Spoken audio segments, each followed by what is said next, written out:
আমার জীবনেও যে কখনো এমন দিন আসবে আমি কিন্তু কখনো ভাবিনি।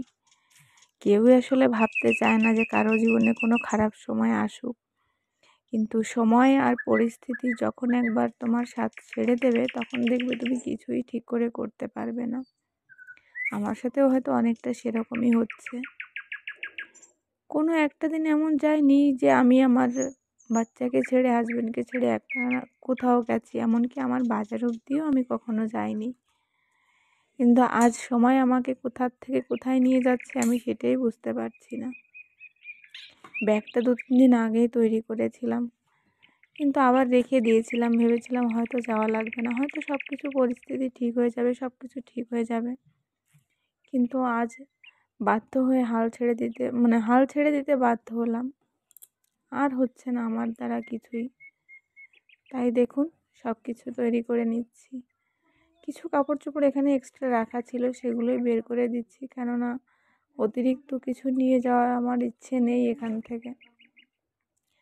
অতিরিক্ত বলতে হাজব্যান্ডের কাপড় চোপড় ছিল, সেগুলোই বের করে দিলাম। বাস আমার আর ছেলের কাপড়টা রাখছি এখানে। জানি না কতদিনে ফিরতে পারবো, আদেও কতদিনে ফিরতে পারবো কি পারবো না সেটাও জানি না। সবার ভালোবাসা নিয়ে আজকে এখান থেকে বেরোতে চাইছিলাম। ভাবছিলাম ভিডিওটা করব না, কিন্তু তারপরেও ভাবলাম চলুন, আমার জীবনে যখন এমন একটা দিন এসেছে আপনাদের সঙ্গে শেয়ার করে রাখি। আমারও স্মৃতির অ্যালবামে রয়ে যাবে যে এমন দিন আমার জীবনে এসেছিল কখনো। কি হয়েছে, কেন হয়েছে, কোথার থেকে হয়েছে, কিভাবে হয়েছে, কোনো কিছুই আজ আপনাদেরকে ডিটেলে কিছু বলতে পারছি না। যদি কখনো পরিস্থিতি ঠিক হয় তখন অবশ্যই আপনাদের সঙ্গে আগেই শেয়ার করব। কারণ আপনাদের সঙ্গে এমন একটা রিলেশন হয়ে গেছে কি এখন আপনাদের সঙ্গে সব কথা শেয়ার না করলে আমারও মনে হয়ে যায় যে কিছু একটা যেন বাকি রয়ে গেছে, কিছু একটা যেন বাকি রয়ে গেছে। তো দেখুন, যে এক্সট্রা কাপড়গুলো ছিল সেগুলো কিন্তু আমি বের করে দিয়েছি, আর টুকটাক কিছু জিনিস যেগুলো আমার নেওয়ার ছিল ইমার্জেন্সি সেগুলোই আমি নিচ্ছি। অনেক কিছু ভেবেছিলাম, অনেক স্বপ্ন একটা মেয়ে মনে দেখে, ভাবে। আমিও তার থেকে একটু আলাদা নই, আমিও তেমনটাই লালন পালন করেছিলাম। কিন্তু জানি না ভগবানের কী ইচ্ছা কি আজ আমাকে এই দিনটা দেখাচ্ছে। তো চলুন, যেই ভাবা সেই কাজ। আর সময় নষ্ট করে লাভ নেই, যখন এখান থেকে বেরোতেই হবে তাহলে সময় মতো বেরিয়ে যাওয়াই ভালো। আমার কাছে যেটা মনে হয় সেটাই আপনাদেরকে বললাম। ব্যাগ অলরেডি আমার প্যাক হয়ে গেছে, আর এই কাপড়গুলো যেগুলো দেখছেন বাইরে রেখেছি এগুলো আমি এখানেই রাখবো।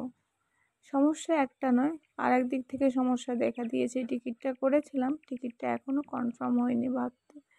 বুঝতে পারছি না যে আসলে কনফার্ম হবে কি হবে না, কেননা কনফার্ম যদি না হয় তাহলে বাচ্চা নিয়ে কতটা অসুবিধা হবে সেটা আমি জানি।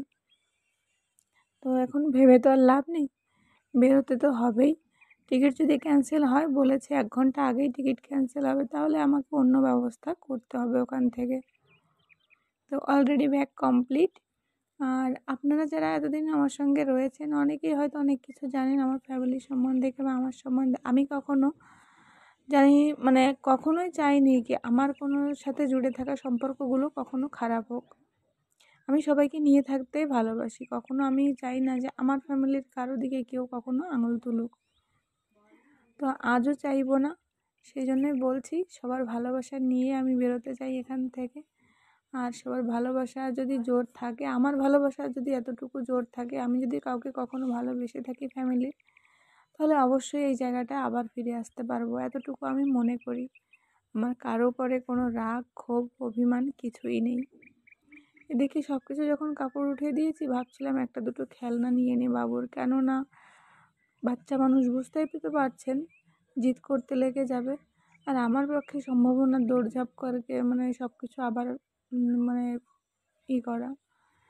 তো সেই কথা ভাবতে ভাবতে দেখুন সব কিছু তৈরি হয়ে গেছে, ব্যাগটাও প্যাক হয়ে গেল। বাস একটু পরেই বেরিয়ে যাব। এখন বাজে 3টে, 3:30। 5টা নাগাদ বাড়ি থেকে বেরোবো আমি, কেননা ট্রেন আছে 7টা 10-এ। তো চলুন আগে কাপড়টা চেঞ্জ করি, তারপর গিয়ে আসছি। তো দেখুন কাপড় টাপড় চেঞ্জ করে একেবারে আমি স্টেশনে এসে আপনাদের সঙ্গে কথা বলছি। কিন্তু এখানে এসে বললাম না, সমস্যা যখন মাথায় চেপে বসে তখন কোনো কিছুতেই শান্তি হয় না। এসেই দেখি টিকিটটা ক্যান্সেল হয়ে গেছে। এখন আমি সেই জন্য দৌড়ঝাঁপ করে যাচ্ছি, তাড়াতাড়ি গিয়ে চালু টিকিটটা কাটতে হবে, না হলে কিন্তু আবার অসুবিধা হয়ে যাবে। তো আপাতত আমি টিকিটটা কাটবো, কেটে আমি এখন তো এখান থেকে রাজস্থান অবধি যাব। পরেরটা পরে দেখা যাবে, অবশ্যই যদি কিছু হয়ে থাকে আপনাদের সঙ্গে শেয়ার করব। তবে আজকের ভিডিওটাকে আর বড় করব না, বুঝতেই তো পারছেন কত ঝামেলা বাচ্চা নিয়ে বাইরে বেরোলে। তো এখন টিকিটটা কেটে নিয়ে এখন যাব স্টেশনে, মানে ভেতরের দিকে। তো চলুন আজকের ছোট্ট ভিডিওটা আপনাদের সঙ্গে অল্প একটুখানি শেয়ার করে রাখলাম। যদি ভালো লাগে এভাবেই জুড়ে থাকবেন আমার সঙ্গে, আমাকে সাপোর্ট করবেন, ভালোবাসা দেবেন সবাইকে। আজকের মতো